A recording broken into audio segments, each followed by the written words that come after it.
I set the reminder and people saw it and had people waiting and everything, but it wasn't letting me sign in. So I apologize for that. I don't know what was going on. Wouldn't let me it wouldn't let me do anything. Like it wouldn't let me access it. It wouldn't let me go into it. It let me go into my computer, but then it wouldn't let me stream. Anyway, it was a headache. It didn't work. So here we are, starting a new one. We'll get it worked out.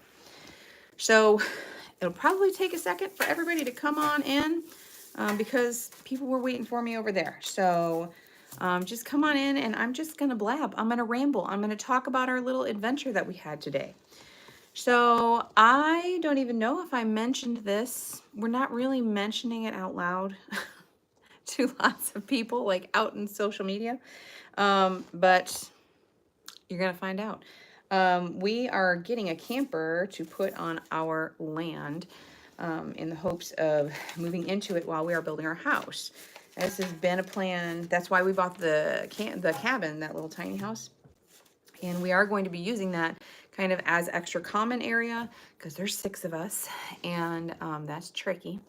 And then we will also have that as an education center. That plan's not changing. So it'll kind of be dual purpose.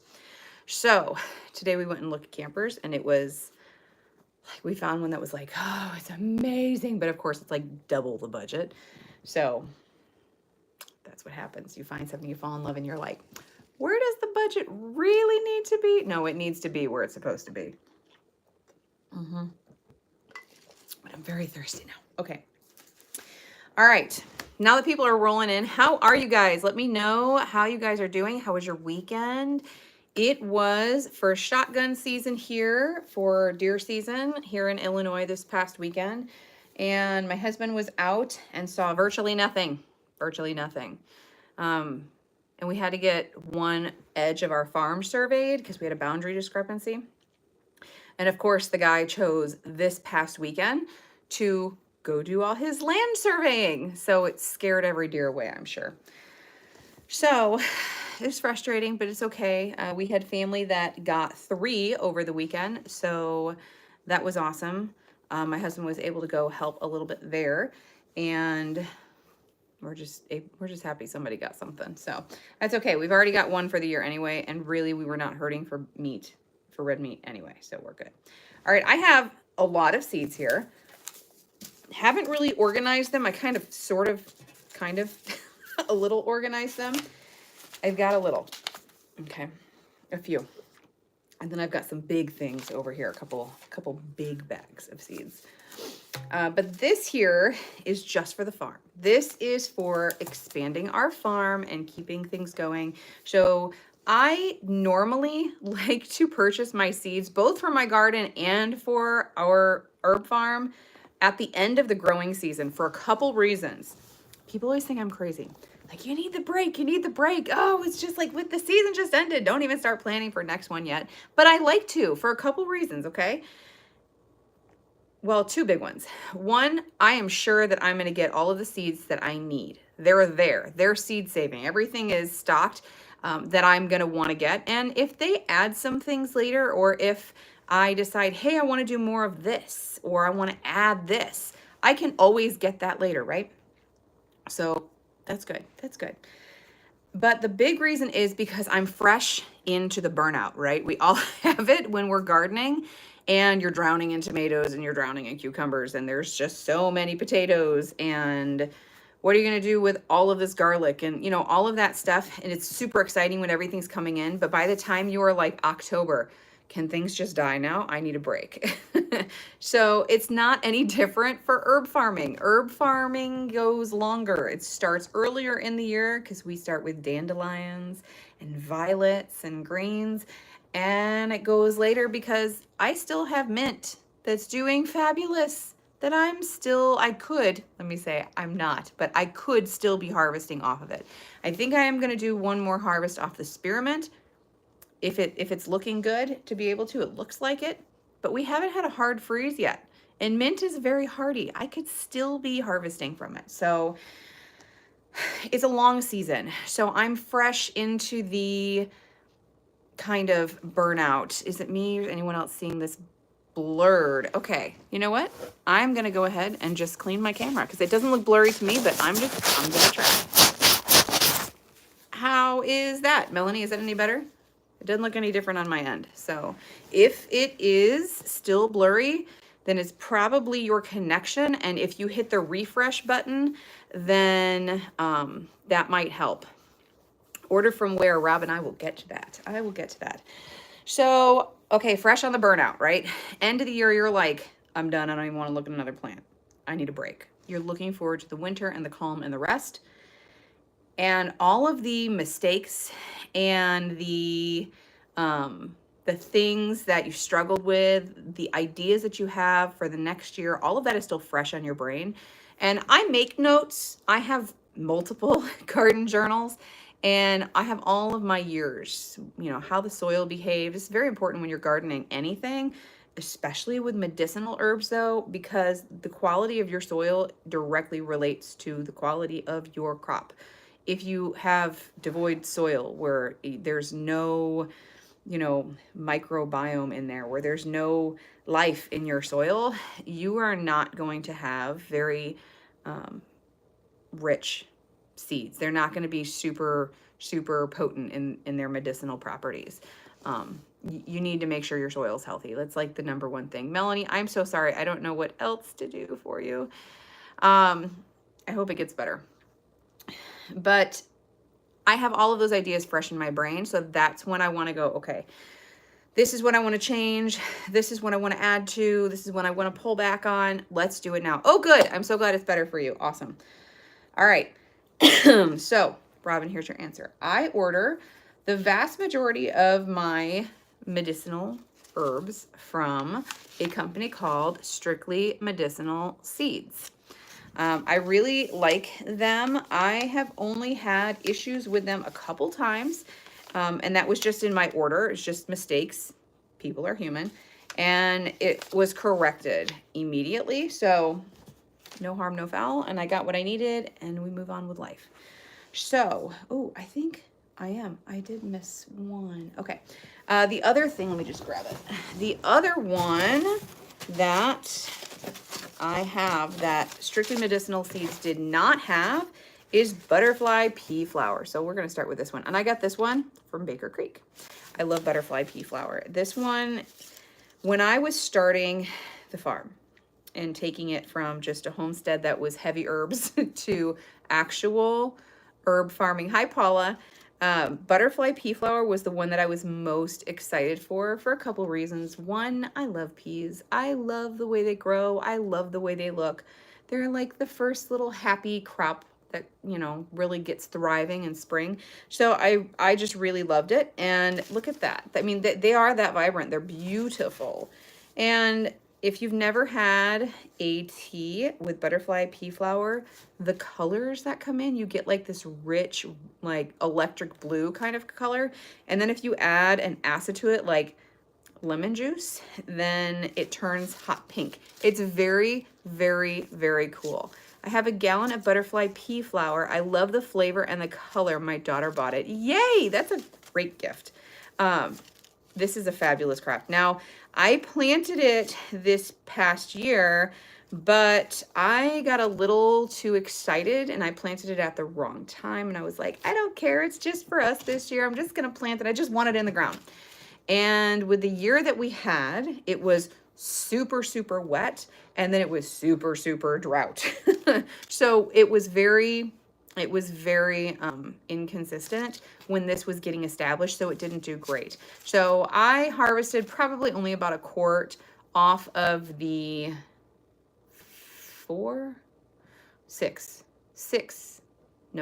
got eaten by rabbits. So five plants that I did. Now it trellised up and it was beautiful, but I did not get the flowers. But this year we're going to not be so haphazard, and we're going to, you know, do what we do. You know, we're actually going to use our knowledge in our brains here to plant a good crop.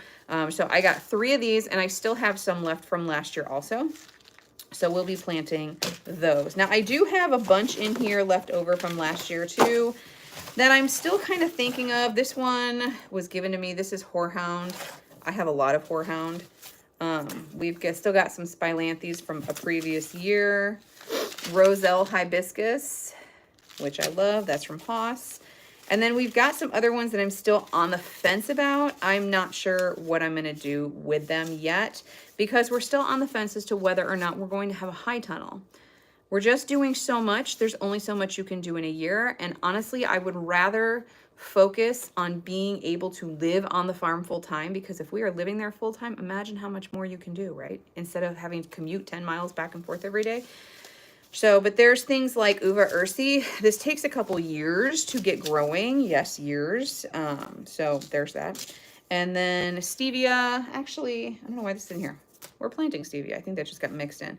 I've got some things like yerba mansa, yerba santa, more uva ursi. So things like that that I'm not even going to talk about today because I'm not even sure if I'm going to plant these. Okay, this one I'm going to talk about. Hops. You see how dirty that packet is because we've used all of these. This is empty. There are 20 seeds in here. Hops needs a period of dormancy. So I cold stratified these, and how I cold stratify, and I do have a video on this if you want to check it out, but how you cold stratify, there's a couple different ways. You can cold stratify by putting them just like in a wet paper towel and sticking it in a bag, in a Ziploc bag, and put it in the back of your fridge and forgetting about it until the spring. You're mimicking with cold stratifying, you're mimicking winter. It's a dormancy period that they need, like, okay, it's cold now. We need to, get ready for spring. So if you don't do cold stratification with some of these, yeah, you may still get a germination rate, but your germination rate is not gonna, and those plants are not gonna be as good if you would have done what they need. Now, there's also some of these plants, and I honestly, I will not be able to remember it until I start putting out videos on when I'm starting these. And I will be doing that this year on all of them. Lots and lots of them. All of it. I'm just looking at how many seed packets. I'm like, oh, that's a lot of videos. So, and we've got some experiments too. Maybe I'll group them. I think I'll do that. I'll like group them together. So, because this would be a lot of videos, like a whole lot of videos. So, okay. There's some that need scarifying, which means basically you take the seed and you just kind of brush it real lightly on a super fine grit sandpaper, and it just scratches the seed kind of open, just real small amounts so that it can germinate. If you don't do that, it won't be able to germinate. And we can I'll get into what seeds do that when it's time to do it. But okay, I'm going to start with everything that we've got for this year. Now, I bought moringa. Moringa does not grow here. This is a pipe dream. This is a dream because moringa is so fabulous for rheumatism. If you have RA, if you have AS like me, if you have psoriatic arthritis, if you've got, let's see, I've seen it used in juvenile rheumatoid arthritis, juvenile inflammatory arthritis. You can use this as a tea. You can powder it and use it as a green, just kind of like a green powder.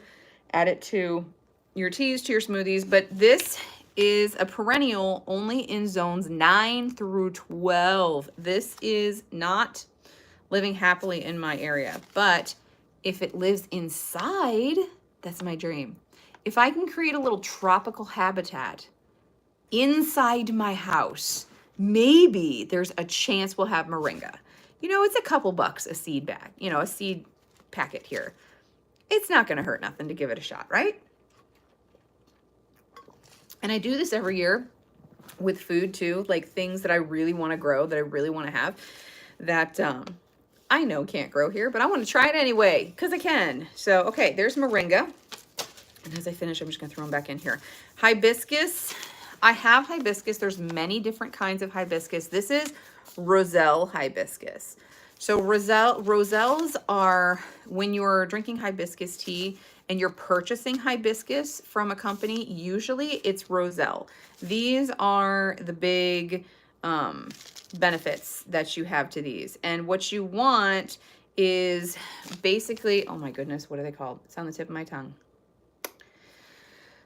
It's the little pods that are the flowers that come off of that. That's what you're harvesting with these. And they're beautiful. And they're wonderful. The seed must be scarified. So that's one of the things that I love about Strictly Medicinal is it puts all, I don't even know if you can read that, but it puts all of the instruction on there. Like this tells you all about the seed. I'll read this one. Tropical perennial that can be grown as a 120-day garden annual. So it'll tell you, you can grow it in other zones, but it's perennial only in the tropics. So that would be like where moringa is, like in that 9 through 12 zone. Prefers full sun. Seed must be scarified by rubbing on sandpaper or nicking with a knife. I've tried to do that and I've cut myself, so I prefer the sandpaper. Just barely breaking through the seed coat and exposing the white endosperm. After scarification, soak the seeds overnight in warm water.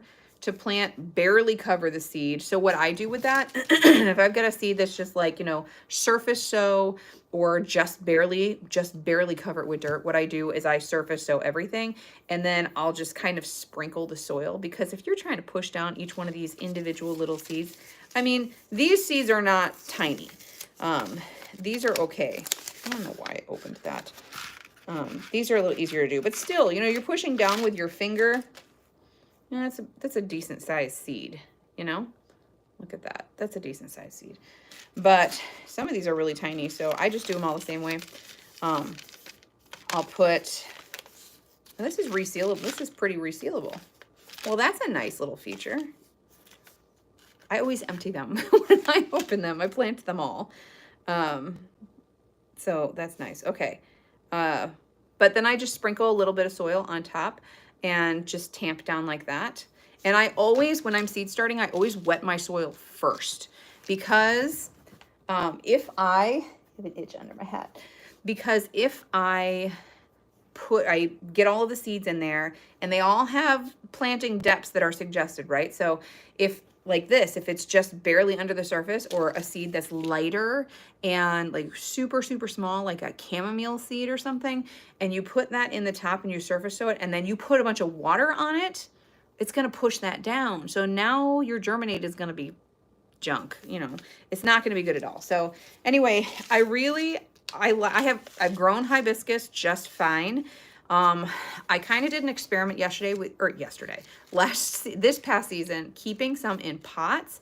I kept a bunch in pots, 6 of them in pots on my stoop, because I wanted to really watch them carefully and control their sun. And those were not, like, I didn't harvest anything from those, because the things that I learned from them was what basically didn't work with them. And then the ones that I planted got huge and bushy, but they didn't reach 120 days, so they didn't produce fruit.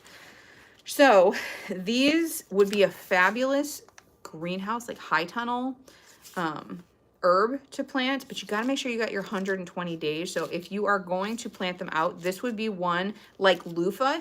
Loofah requires a long growing season too. So these I'm going to start by seed in about February. So this is going to be on my earlier list to plant, and that way I will have good size starts when I transplant them into the ground, and they can hit the ground running. And I won't transplant those out until June. I will make absolutely sure that our growing season is well on its way and we don't have any late frosts or freezes or anything like that, because that would absolutely kill it. So that's a good one. Okay, stevia. I have got my mind set on making a tea blend that has stevia in it. Stevia leaf is so good. I planted a small amount just to experiment with it this year, and we're using that. It's so good. So when I do that, I let it dry. I just hang this, and then I pulverize it. You can use whatever to pulverize it. I have a Vitamix now. So I put it in there, pulverize it, makes a nice dust, and you add that just like you would add stevia. You know, purchase stevia from the store, and it's not bleached, which is nice. So we've got stevia, and I know I've got another stevia in here somewhere. Oh, there it is. Another stevia here. And these are 20 seeds each. So this will give me 40 stevia plants. So that is a lot of stevia. Fennel, awesome for the gut. If you've taken the gut class, fennel is fabulous. Now, I have never been able to successfully grow fennel on our farm. I grow it at our house because fennel gets eaten every single time I plant it in the ground. I get to the point where it's just like, good, let's transplant it. Because if I direct sow it, which it prefers, but if I direct sow it, then it gets eaten before it's barely anything. And it just never, it's just gone. It was a dream. But at the house, I can grow it just fine. And it gets huge and bushy and wonderful and massive. And I still have a bunch of fennel heads at the house that I need to deal with. But I just harvested those a few weeks ago. We've had a very nice, like we've had actual fall this year. I feel like it goes from either summer to winter, or, fall is like a week or two long. Like we've had a full fall season, which is nice. So got the fennel. And, for herb purposes, we like to use the seed here. And for culinary purposes, you use the plant. So that is there. And they all have properties. The whole plant has properties in it. But I just harvest the seed. I like to have the seed. We use that the most, so that's what we use. Spilanthes. Did I say spilanthes yet? Maybe I shouldn't be dropping them in there so that I can actually keep track of what I'm saying. Spilanthes is the toothache plant. We planted a bunch of this year, and I have spilanthes tincture that will be available soon in the farm store on the website. This stuff is amazing, and I tested it out because we've always just used plant fresh. I tested out the tincture, and it works just as well as taking the plant fresh. It is phenomenal. So if you guys didn't see me talk on Instagram, I did a story about how well spilanthes works. And I just took a little like dime size blossom and I chewed it up, and it produces a massive amount of saliva. Now the tincture doesn't make you produce as much saliva, which I found interesting, but I still got that numbness, and it was still my tooth. Total transparency here. I had a root canal like right here at this tooth here. And every once in a while, it still hurts. And I realized that I should probably go back to the dentist. I just don't want to. I don't like the dentist. And even though I have a great dentist, I don't like the dentist. So I don't want to go. But every once in a while, if it bothers me, I rub a little bit of spilanthes on there and it's fine. So I did this tincture and I'm like, wow, that works great. A couple drops. That's all it took. So that was wonderful. So I have a gallon of that stuff. I think I might hand some out to as Christmas presents to some people. Helichrysum. Now this is an amazing essential oil. In the essential oil world, that's a lot of L's. In the essential oil world, Helichrysum is known as liquid stitches. And it's been put to the test by my family multiple times because we build things and we tear things apart, and I have 3 boys and a husband that works with tools. Okay, so people get hurt. Would like to learn more about it. Kathy, which one? Spilanthes, is that what you're talking about? Helichrysum is really good just for putting it directly on a wound. It helps to clean, it helps to disinfect, and it helps to pull the tissue back together. Okay, it's got that astringent property. Any herb that you see has an astringent property. That's like the knitting property. So I like to call, if you got my ebook, there's a recipe in there called Knit. That has plantain in there because plantain is super big astringent. But Helichrysum does that too. So it like pulls the tissues back together and it helps heal. And the one time, if you're squeamish, sorry, maybe mute me for a second. My husband was was he working with an angle grinder? I want to say he was. I could be wrong, but it was some kind of fast rotating tool. And I think he was sharpening something actually. And he like slipped, went forward, whatever he did. And I think it was his middle finger. It was one of these 2 fingers, and it went across here to the bone. I was looking at his bone and tendons. I'm like, you need stitches. He's like, nope. He's not going to go to the ER. So we did some helichrysum. I cleaned it all really well, and then helichrysum, and then butterfly band-aids, and a lot of pressure until we got control of the bleeding. And he doesn't even have a scar now. So it took probably, I think I was putting helichrysum on there probably for about a week and just rubbing it kind of around it and across it. And it was okay. It was fine. And now, like I said, he doesn't even have a scar. So we will always, always, always have helichrysum. Now, I wouldn't do this as a tincture. I would just dry it, and you can use it as a poultice. I would not want to put this in an alcohol and then use that on the skin. For injured skin, that would be very damaging to those fragile tissues. So I wouldn't do that. But that's one that we will always have. Okay, lemon balm, and I know I have a few of these. They're all mixed in. Lemon balm, of course, we've got a bunch of lemon balm now.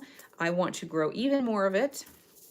So lemon balm, good for all the things. It's good for the nerves. It's good for the stomach. It's good. It's just good. It's good for all the way around. Yes. Kathy, I actually do have a video coming on Spilanthes because I'm about to strain it. So I'm going to come on and I'm going to do a video of straining it and talking about all the things with Spilanthes. And that, I don't have my calendar with me. I believe that is the video for next Wednesday. So, hang on. The video is coming. Skullcap. Skullcap is really good for calming, relaxing. There's a few different types of skullcap, and I will not even pretend that I know how to pronounce them. So that's the skullcap that I got. This one.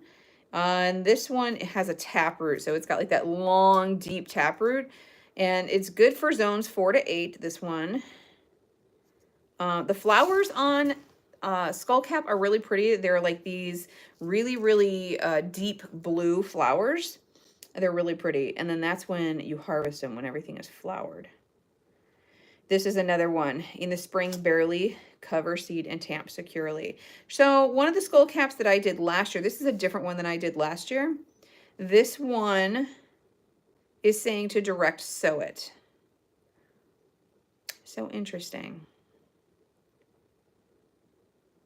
In the spring, barely cover seed and tamp securely. Keep evenly moist, but not too hot, warm but not too hot, and in the light until germination.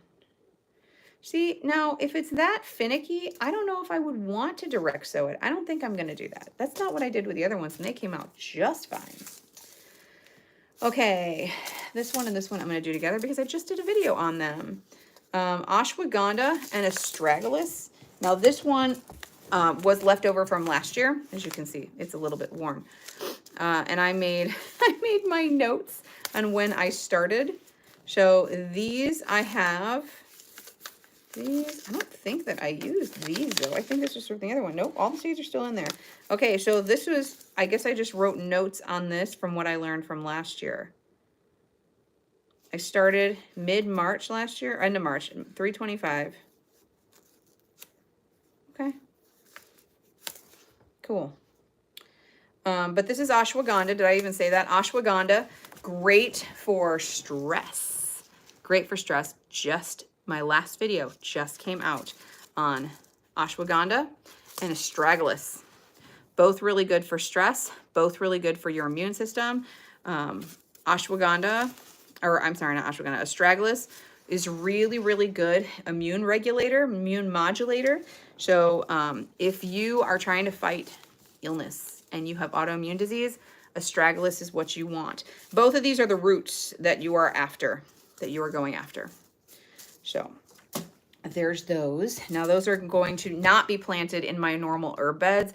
I have a different place that I want to, we've got a lot of compost saved, and I want to just kind of build it up and then broad fork underneath there, put all that compost on top, and then plant into that. Because we're after the roots, I don't want anything compacted because it's just going to be, I mean, it's going to compact naturally just with the elements and things over the year or over the course of the growing season.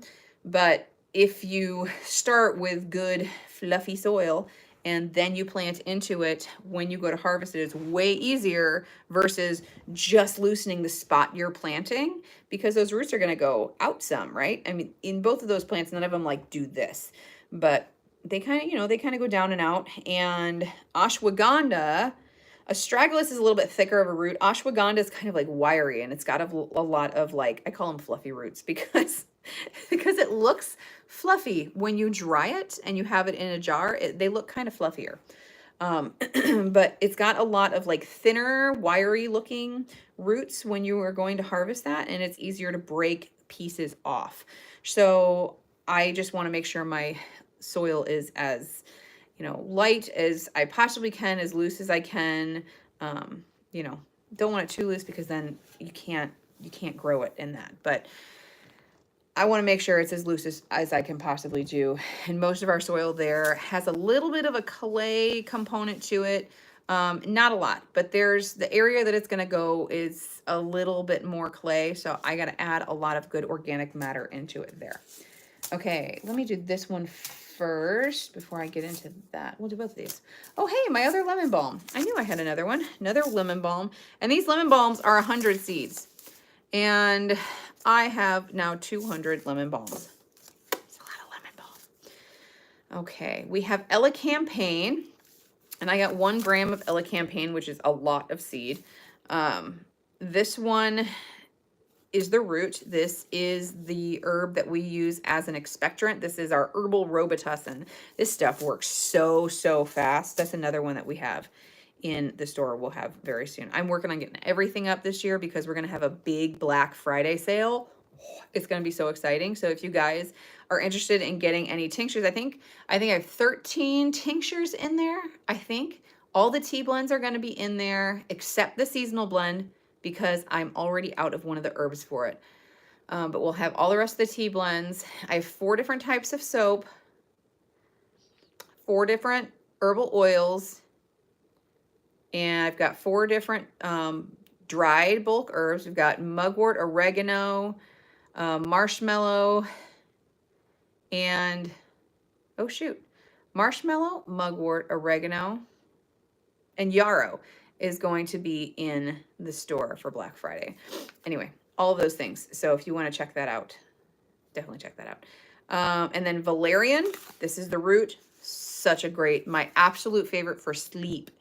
Now, again, this is valerian. If you didn't hear my little spiel on valerian before, I do have a video on that too, if you really want to get the deep dive on it. But this is really good for sleep, except if you are hot-headed. If you have a temper and you are quick to anger, nothing wrong with that. We all have different personalities, and there's benefits to that too.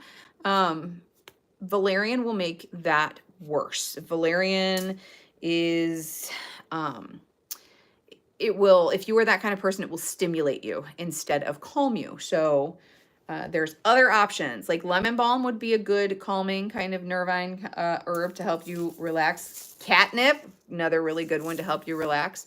Super fabulous for the gut also. This one needs to be scarified as well. However, I can't say that I did that last year. I can't say that I have ever scarified catnip. And my catnip is looking fabulous. So very hardy plant, will grow pretty much wherever you put it, in my experience. You definitely don't want to crowd this one though, because then they kind of like look like they're growing together, and it's super difficult to like pull them apart. So if this says plant them 1 to 2 feet apart, do that.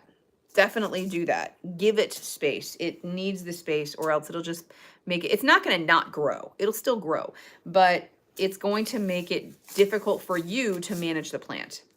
Okay, one of my favorites. I just love to grow it. I love to look at it. I love to harvest it. I love to use it. This is marshmallow, the mallow plant. This plant, you can use all parts of it. You use the aerial parts, which is anything that grows above the ground, for up top, for your respiratory system. And then you use the roots, everything under the ground, for the lower part for you, your GI system. It's fabulous. Now, if you're going to have, like, if you're going to use marshmallow root, which This is another one that I've got coming soon too within the next, I can't remember if it's this Friday or if it's next Friday, but marshmallow's coming. The root, if you just make that into a tea, now the marshmallow leaves and flowers, you can use in a tea. But the root, if you try and make that with hot water and you do like a standard infusion or decoction, you're going to have gel. You're going to have, because this is heavily, there's mucilage in the whole plant, okay? Mucilage is like, it's the big important part of the herb that helps you balance the mucous membrane so you're not dry or over secreting in through your body, okay? But specifically that root in your GI, if you, it's great. That's why it's so great for balancing your gut. But if you decide that you want to have some marshmallow root tea, you need to do it as a cold infusion and let it sit for like 24 hours and then use it. And it's still a little thick. It's not even thick. It's not, but it's not as thin as it, I don't even know how to describe this. Okay, here you go. So if you have bone broth that has gelled really well and it's warm, but it's starting to it's like getting colder and it's warming back, or it's cooling down a little bit and it's starting to get a little thick again, you're starting to get that gel going. It's kind of like that texture, but it's not gel. But if you make it with hot water, it will be very thick. It'll be very thick. This is a wonderful plant though. I love it so much. There's so many amazing things with marshmallow and it's so prolific. That's why we have so much of it for sale this year. It's super prolific. So I have 1 gram of this. This will do an entire 50-foot row. And I think I'm going to do an entire 50-foot row.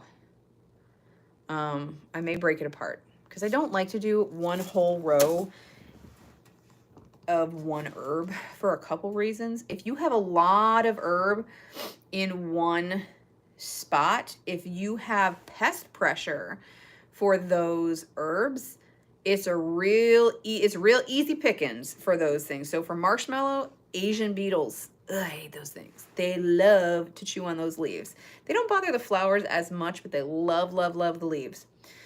So the benefits to growing it in a row is I could do row cover over one whole row, and that makes my life easier.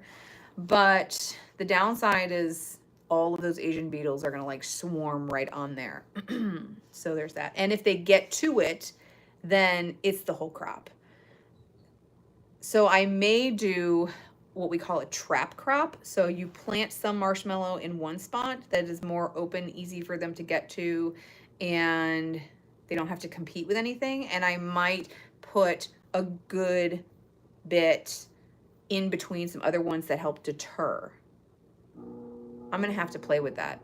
There's that stinking furnace and it scares the crap out of me every time it kicks in because we don't have central heat.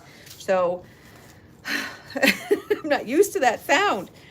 Okay, the next one is echinacea, and this, so many purposes for echinacea. I'm gonna have to do a separate video on echinacea because people look at this as great immune boosting herb. Yes, it is definitely a good immune boosting herb, but it is not the best immune boosting herb. There are other things that echinacea is good for. A lot of other things. So we're going to have to give that its own video because that'll be a long talk. Another thing of, wait, did I talk about Tulsi yet? I'm going to put that to the side because I'm not sure. This is Rama Tulsi. There's a lot of different kinds of Tulsi. So there's that one. German chamomile. I got 500 seeds of this. Now, can you hear that? These are super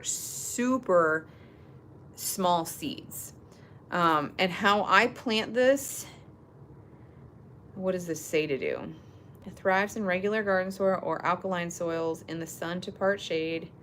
Mix with, there it is, mix small seed because it's super tiny seed. Mix with sand for easier sowing.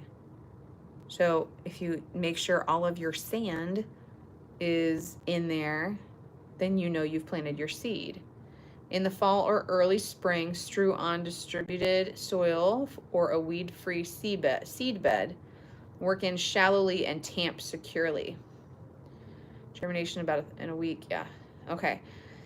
So I broadcast it. Again, I just make sure all of my soil is good and ready for it. And the row that the chamomile is going in is actually right next to the one it went to last. It went in this year. So this row is twice the size, easily twice the size, maybe even a little bigger. So it's like an 8-foot bed, 8 foot wide by 50 foot long. And that one I think is going to be all chamomile. I have had 0 pest issues with chamomile. Just imagine what that would smell like. Oh, that would be so incredible. So I think I'm going to put all of the chamomile there. And the purpose for that is, like I said, I haven't had pest issues with it at all. Really? I can't think of any pest issues that I've had with it at all. I mean, I haven't even seen any caterpillars or anything on it. But it would be easiest to harvest because you have to harvest that again and again and again and again and again. And it's one of those, the more you harvest, the more pop up. And you're pretty much just deadheading it. So you're just popping off the heads. So to do that, I like to use a, have you seen those berry pickers? Like the blueberry, they're like a scoop, like a feed scoop, but it's got like real thin combs here. And you just go through and you scoop through and everything slides into the bottom. That is the easiest way to harvest chamomile. It's super easy and it's super fast, but I think that's what I'm going to do with those. This is 500 seeds. I have a couple of them. We'll see what we can find the other ones. Okay, we got a couple comments. I planted that one 3 times and nothing came up. No idea what I'm doing wrong. Are you talking about the echinacea? Oh yeah, echinacea that is. And my chamomile did the same. It might be your soil. It might be your soil. We are blessed with really, really good soil. So, and we just keep putting, you know, our compost on top. So it's building up our soil. We do not till at all, ever.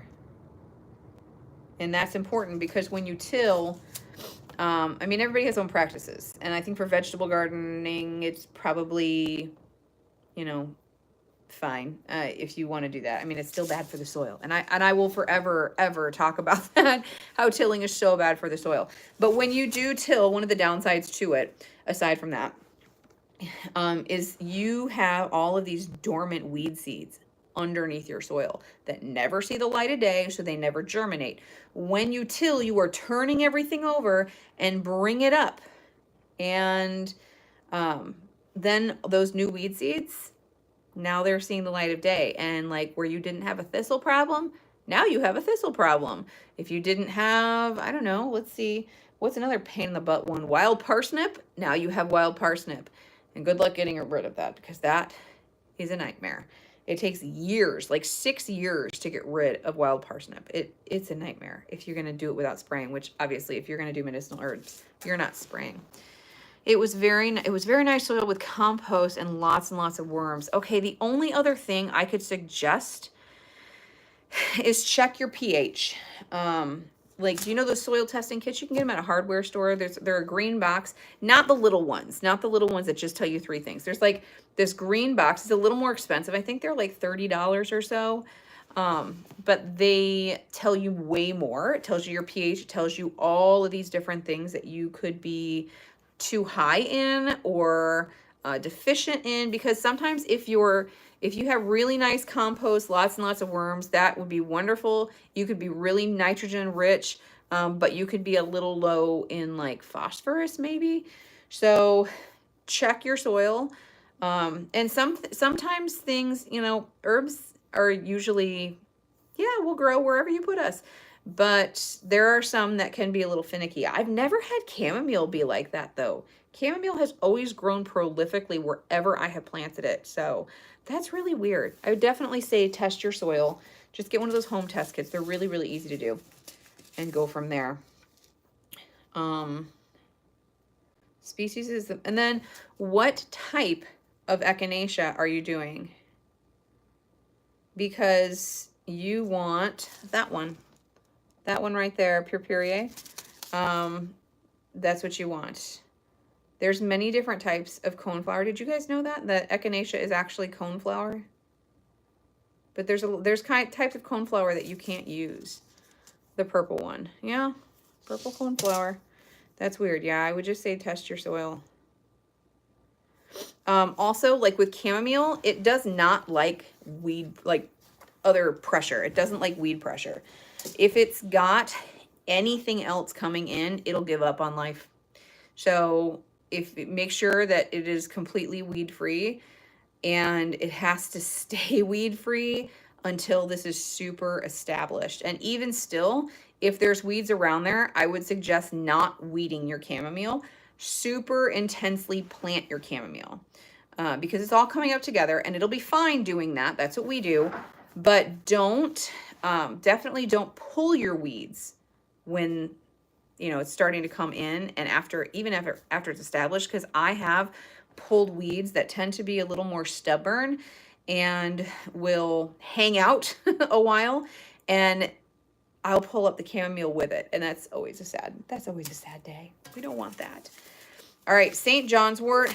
I am so excited about doing St. John's wort this year. This is 500 seeds, so I only got one. Another one that's super, super tiny.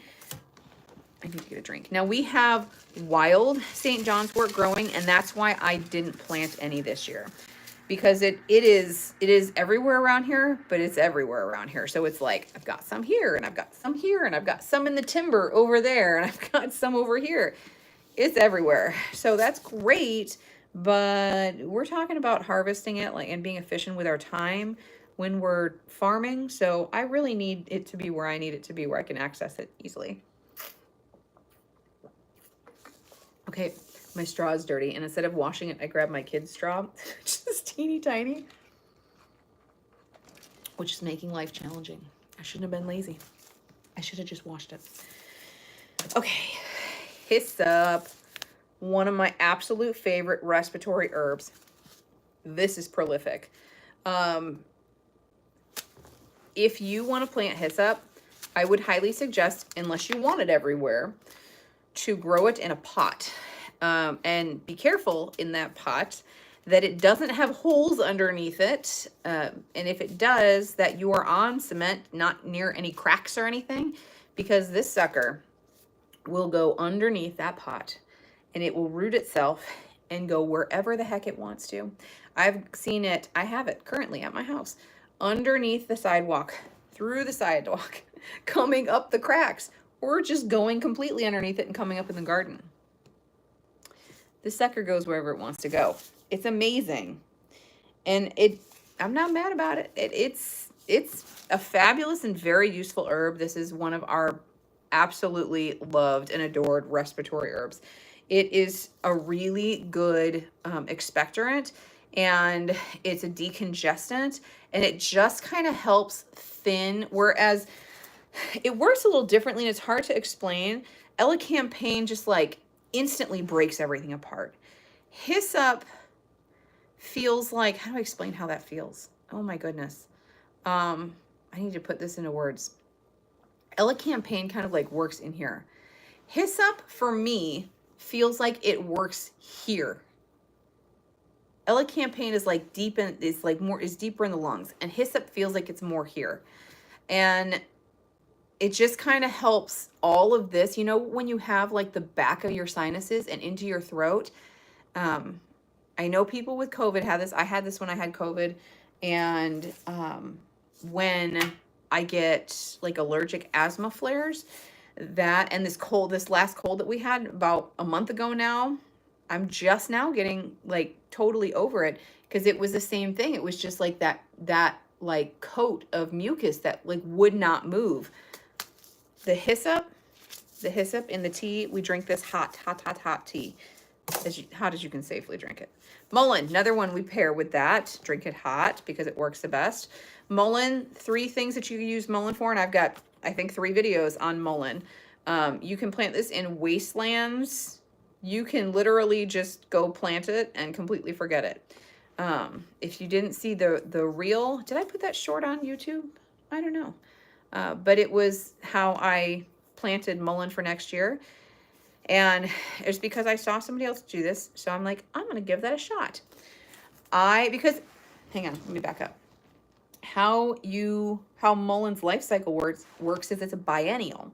So it takes 2 years for it to go through its entire life cycle. So year 1, you've got the rosette, that nice green, super fluffy flowers, or leaves, and they get about that big. And then they die back. Second year, you get that again, but then it shoots up a stalk. And then the leaves start growing up the stalk, and then you get a long piece at the end that has all of these beautiful flowers, and then you have the seed pods. Well, you can break off those seed pods, break off that piece of the stem, and you can take those seeds and scatter them around. So I did that this year. I loosened my soil. I just kind of scratched the surface and made sure it was loose so that it could take in the soil, and then I broadcasted everything. And I literally just walked on it. Just lightly walked across the whole thing to kind of tamp it in. And we're going to see what we see next year. And then I have 100 seeds, so I can plant those too. Because mullein, you can't go wrong with that. You just can't. But the 3 uses for mullein: the mullein root is for lower inflammatory back pain. The mullein leaf is what we use for lungs. The mullein flowers is what we use for ear oil. You use that. You can put some garlic in there too, and you can use it for ear oil for ear pain, ear infection. I'm gonna yawn now. Oh, excuse me. Okay, blue vervain, lovely for women's health. Really good for stress, ADHD, and neurological issues like Tourette's and ticking. This is a must-have for us. Let's see. Zones 3 to 7. Yeah, so outdoors. Okay, so a couple things. I'm reading interesting what it says. Alternatively, mix seed in moist, medium, and refrigerate for 2 weeks. So it wants you to kind of do a short, I've never done that with this. It wants you to kind of do a short, stratification, just real short. So this is super thin or super small seeds also. Couple things to know about blue vervain. When you're harvesting it or when you're watching it kind of go through its cycles, a lot of people wait for the end, which is about like that big, to flower out, and there be flowers all over the place. That's not how blue vervain works. So you've got like the tip of it. So here's the tip of it, okay? You'll have a few flowers going all the way around, super tiny, dainty little purple flowers, or blue, whatever. It's that shade of blue that looks blue to some people and purple to others. It's that color. So it'll go around the bottom, and then those will fall off, and then you'll get the next row of flowers, and then those will fall off, and you get the next row of flowers. So you're watching these flowers go all the way up throughout the season. So you need to get to them when they're like about here or so is when I grab them. So, because otherwise I'm going to forget about them. But, just make sure you get them when there's flowers on them. Don't wait until they're spent, until you're all the way at the top here, because then bugs tend to find the leaves, which they usually don't mess with until it's later in the season, but they do find them. All right, we are at 9 o'clock, and we're just going to go over. It's okay. My husband's got the kids. He's putting them to sleep. So that's blue vervain. The other thing you need to know about blue vervain is blue vervain will grow wherever it wants. It doesn't care where you want it to be. It's going to go and do its own thing. So keep that in mind, that when you grow blue vervain, you're going to find it in various places. Yeah. All right, there's all my Tulsi. Lots and lots of Tulsi. I have... more chamomile. We'll talk about Tulsi last, second to last. And then I've got cornflower. Now this is a new one for me. There's a lot of recipes I want to try with this, and I'm not going to talk in depth about this one because this is not one that I have used yet. and I want to play with it first before I really get into it. But these make some beautiful flowers. This is another one. I got 5 grams of this because I want to do, I've got a is it a 60-foot row? I think I've got a 60-foot row that I want to do this because it's beautiful.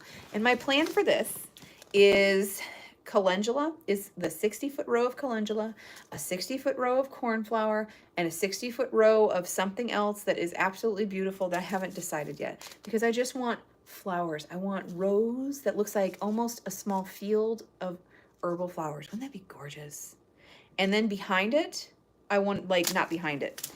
If you've seen our farm, you've got like, we've got the fenced area, and then we've got these 3 rows where the hops are going to be. And then in between, I want to do, well, it's not really in between. I can't do them in between this year because we're going to put the posts up for the hops. Well, we're going to have to revisit this plan. I'm going to get 60-foot rows. I'm going to get 60-foot rows of these flowers. We're going to figure this out. We're going to do it. But my plan, what I was saying, is you got 3 different herbal flowers and then like a wall of sunflowers. I always wanted to do a wall of sunflowers, and I've always just kind of run out of time to do it. We're going to make it happen this year. So that one is kind of like mint. It grows everywhere. Are you talking about the blue vervain?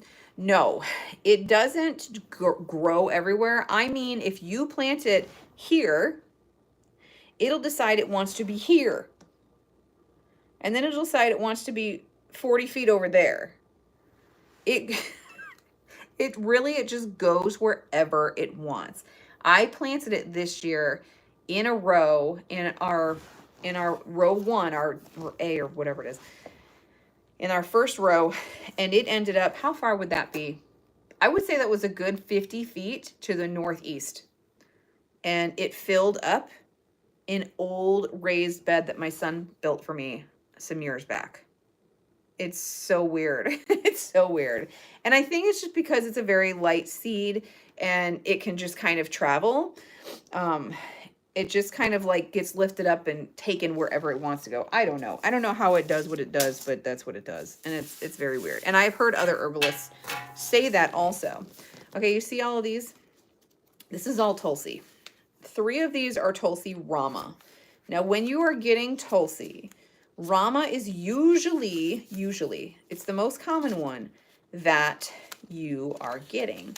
I'm doing a deep dive myself into the different types of Tulsi and the different uses for the different types of Tulsi.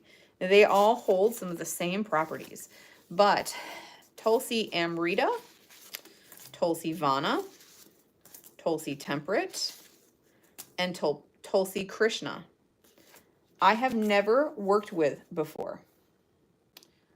The Tulsi Temperate, this is the one that they say is holy basil, but I have also seen Rama called holy basil in other application. So again, remember, we go with the Latin name of these.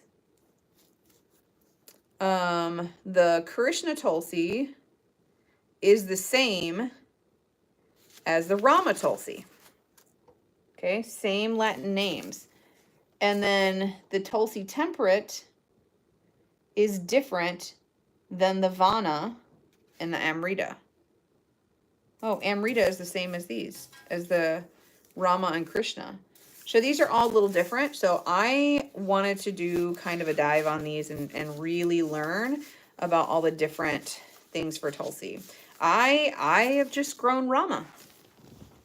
So we're going to grow them all. And I'm interested to see if they are any different growing in my area. I do know which one is it. Oh, it's 2 of them. They do have different growing zones. They take longer, like the Rama that I'm used to. There it is. The Rama that I'm used to takes a long time. Hardy to zones, oh my goodness, zones 10 through 12, otherwise grown as 120-day annually. Now, this is the one that I do. And the Krishna Tulsi is 90 days to harvest. Tropical perennial, can be grown as an annual. And you can winter it indoors. It has a dark purple coloration. That'll be interesting. And the Amrita is another 120 days, which I would assume because that's the same Latin name as the Rama. The Temperate is an annual everywhere and is 70 days to mature.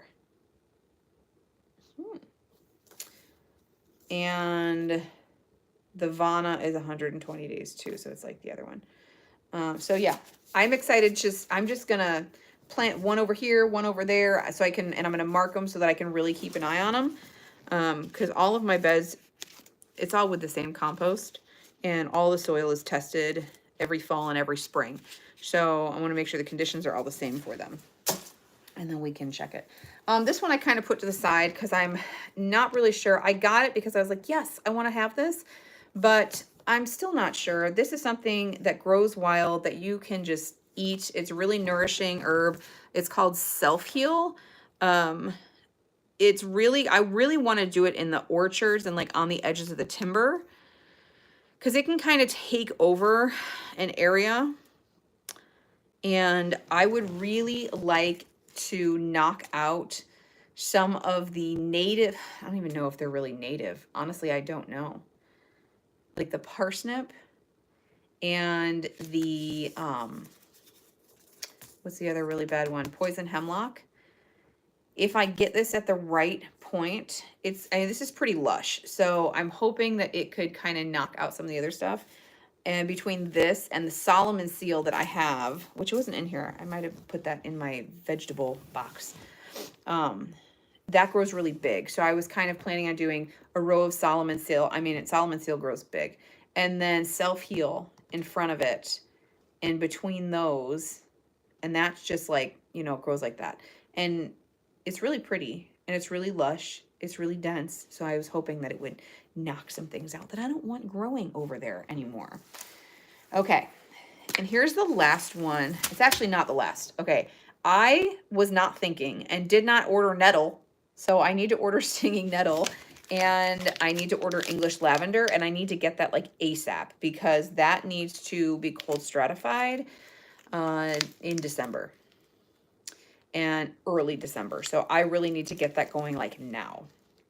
So hopefully the weather will cooperate because it needs to be really cold outside. Well, it's supposed to be 25 next week here, next Sunday. So hopefully. I'm not excited for that, but I need it to cold stratify. How I cold stratify is I get, you know, those black totes that you can get with the yellow tops. I use really thick from Bootstrap Farmers, where I get them from, really thick, good, heavy duty seed starting trays. And I put those, either that or I'll do soil blocks. Either one is fine. And I'll put those, I'll fill those with my soil, and I'll plant my seeds like I'm getting ready to start them, you know, for the year.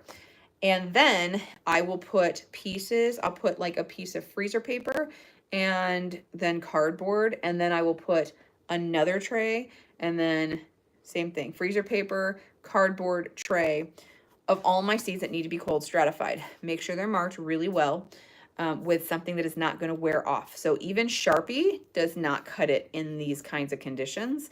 So what I will do is I'll take my, here, I'll show you, because I'm pretty sure I have some in here. Yes, I do. So I'll take some of these. I was gifted these. So, and I reuse them. So this one's dirty. This was from, like, from Napa. What was that? Cabbage.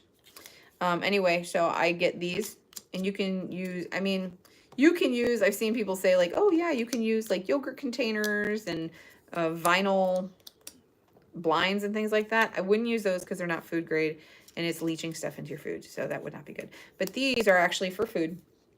So I put these in on the side, but I write with Sharpie, with the thin point Sharpie markers, and then I put clear packing tape over top and like wrap it around it.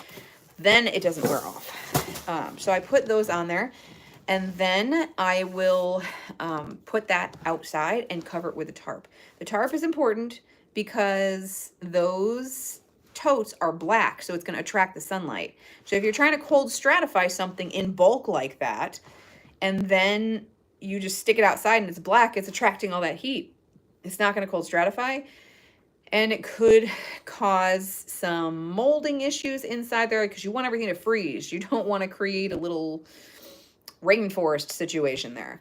So I'll keep a good tarp over that and just let it sit there throughout the winter until it starts warming up, and then I'll bring stuff in, and all I have to do is take out my trays and put them right on the heat mats or turn the lights on or both or whatever it needs. And it's really, really easy. So if you can do that, if you can do soil blocks, I'm trying to think like small scale.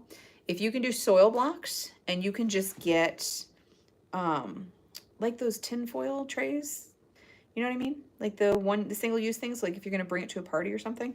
And then you can wet your soil, plant your seeds, and do your soil blocks, and then put your seeds in there, put some soil on top, wet everything good, and then cover everything up real good and stick it in your freezer or in the back of your fridge. I would do freezer. That could work. That could work small scale. So anyway, lavender, English lavender, nettle. I need lots of nettle. I'm going to establish a good area off somewhere where a small child is not going to run through it and end up having a very unfortunate day, especially since we're going to be doing farm classes and we're going to be doing like kids' days and things, and we don't want that. So, okay. These are Jerry oats. Jerry oats is what you plant to get milky oats. So we will get oat seed, milky oat, and oat straw out of this.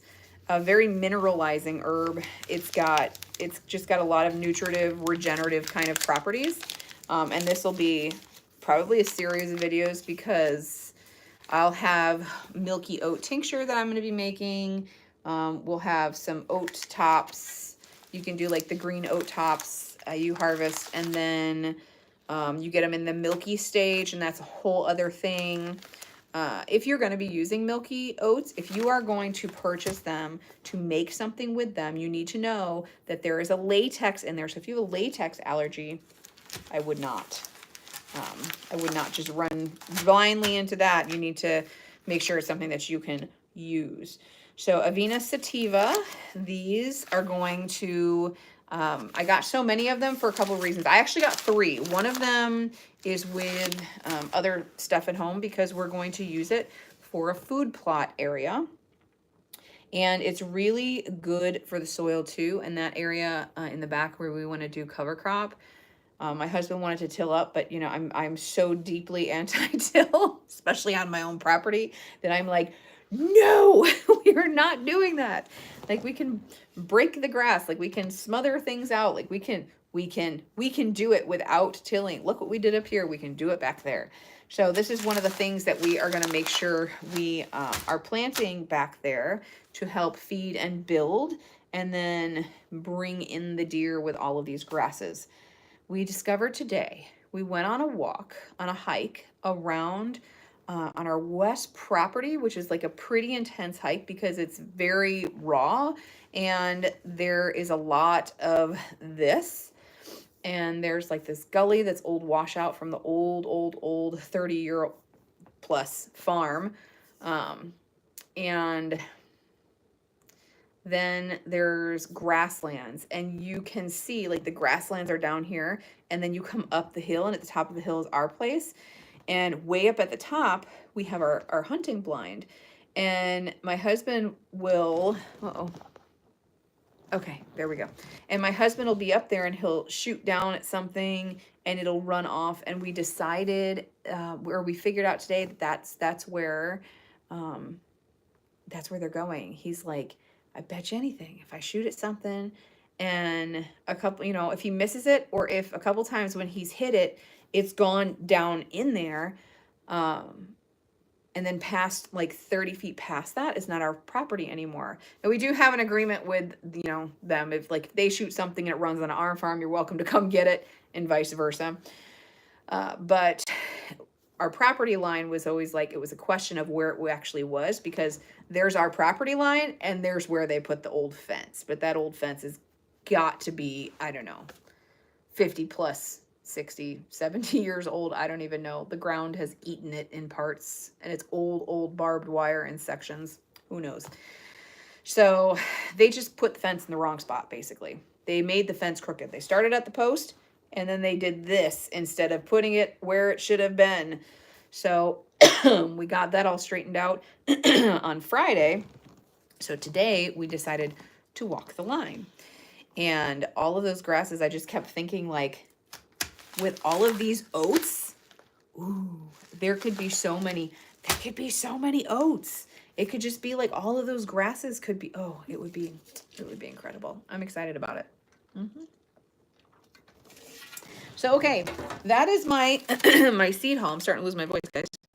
That is my seed haul from Strictly Medicinal Seeds. Like I said, I got to place another order now, just for lavender and for the nettle. Now, there are other things that I am going to grow that were not in here, like calendula.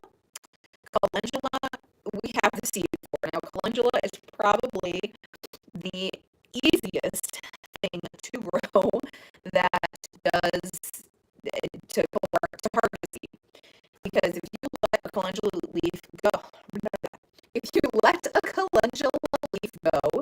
the seed is like what curls in. It literally looks like this.